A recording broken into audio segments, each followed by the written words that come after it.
అందరికీ నమస్కారం. మీరు చూస్తున్నది ఎస్ఎస్వి ఛానల్. ఈరోజు నేను బజ్జీ మిర్చితో కర్రీ తయారు చేస్తున్నానన్నమాట. ఈ కర్రీని నేను ఒక పద్ధతిలో తయారు చేశాను. అయితే దీన్ని నేను వేరే రకంగా కూడా తయారు చేస్తానన్నమాట. ఈసారి అయితే ఇలా తయారు చేస్తున్నాను. యాక్చువల్గా నేను ఈ బజ్జీ మిర్చి తెచ్చి కొన్ని రోజులు అయిందనమాట. ఫ్రిడ్జ్లో అవి తీసి ఈ రకంగా చేస్తున్నాను. అయితే ముందు కొద్దిగా 1, 2 అయితే ఇలా పండువాటం కూడా వచ్చాయి. అయినా కూడా ఏం పర్వాలేదు. వీటిని ముందు ముక్కలుగా కట్ చేసేసి శుభ్రంగా కడిగేసిన తర్వాత ముక్కలుగా కట్ చేసేసుకుని ఇలా ఒక్కసారి లైట్గా ఒక స్పూన్ ఆయిల్ వేసి ఇలాగా ఫ్రై చేస్తున్నాను అనమాట సిమ్లో పెట్టి. అంటే మనం వేయించుకుంటే మనకి టేస్ట్ బాగుంటుంది, తర్వాత ఉడకడం కూడా ఈజీ అవుతుంది కదా. ముందైతే ఒకసారి వేయించి పక్కకు తీసేసాను అనమాట. అదే ప్యాన్లో మళ్ళీ ఒక స్పూను ఆయిల్ వేసి దాంట్లో ఒక స్పూన్ అల్లం వెల్లుల్లి పేస్ట్ వేసి పచ్చివాసన పోయే వరకు వేస్తున్నాను.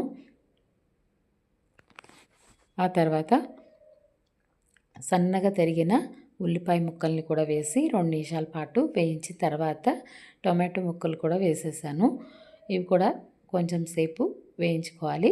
కొంచెం మెత్తబడే వరకు కొంచెం ఈ ఉల్లిపాయ ముక్కలవి మెత్తబడడానికి కొద్దిగా ఉప్పు అయితే వేసానన్నమాట. తర్వాత పసుపు వేసాను.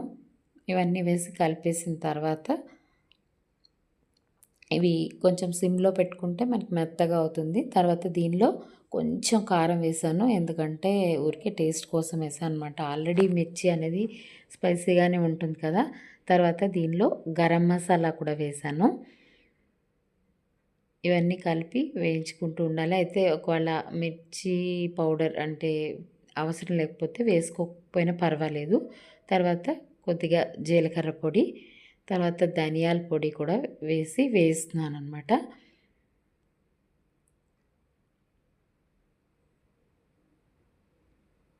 ఇవి ఇలా వేగుతూ ఉంటే ఉల్లిపాయ ముక్కలు అవన్నీ మెత్తగా అవుతూ ఉంటాయి కదా. ఆ తర్వాత దీనిలో ధనియాల పొడి, జీలకర్ర పొడి, గరం మసాలా అన్నీ వేసేసిన తర్వాత ఇప్పుడు మనం ఈ మిర్చి వేయించి పెట్టుకున్న మిర్చి ముక్కల్ని కూడా అందులో వేసేసి ఈ మసాలా ఉల్లిపాయ పేస్ట్ ఇవన్నీ మిక్స్ అయ్యే విధంగా కలుపుకోవాలి. అలా కలుపుకుంటూ ఉంటే కొంచెంసేపటికి అవి ఫ్లేవర్ అనేది పడుతుంది. కొంచెం మీడియం ఫ్లేమ్లో పెట్టుకుని అవసరాన్ని బట్టి కొద్దిగా దాంట్లో నీళ్ళు చల్లుకుంటే మనకి కొంచెం గ్రేవీగా కావాలి అనుకుంటే నీళ్ళు ఎక్కువగా పోసుకోవచ్చు, లేదు కొంచెం ముద్దగానే కావాలి అంటే తక్కువ పోసుకోవచ్చు అనమాట. ఈ ఆల్రెడీ వేయించాం కాబట్టి తొందరగానే ఉడికిపోతాయి. దీంట్లో ఇప్పుడు తగినంత ఉప్పు వేస్తున్నాను. ముందు కొద్దిగా ఉల్లిపాయ ముక్కలు మెత్తపడే వరకే వేసాను అనమాట. ఇప్పుడు కరెక్ట్గా సరిపడినంత ఉప్పు వేసి తగినంత నీళ్లు పోసుకొని కొంచెం సేపు అయితే మూత పెట్టుకోవాలన్నమాట. మూత పెట్టేసిన తర్వాత మళ్ళీ ఒక 5 నిమిషాల తర్వాత తీసి చూస్తే కొంచెం కలర్ అయితే చేంజ్ అయిపోయిందనమాట. మనకి మిర్చి ముక్కలు కూడా లైట్ బ్రౌన్ కలర్లో అవుతాయి. ఇలా మనకి కొంచెం చిదిపి చూసి ఉడకలేదనుకుంటే మళ్ళీ కొన్ని వాటర్ పోసి ఉడికించుకోవచ్చు. ఈ రకంగా దగ్గరికి అయిపోతుందనమాట. మనం బాగా స్పైసీగా కావాలి అనుకుంటే ఈ రకంగానే తినేయచ్చు అనమాట. లేదు నేను ఇప్పుడు ఇది టేస్ట్ చూస్తే చాలా కారంగా అనిపించిందనమాట.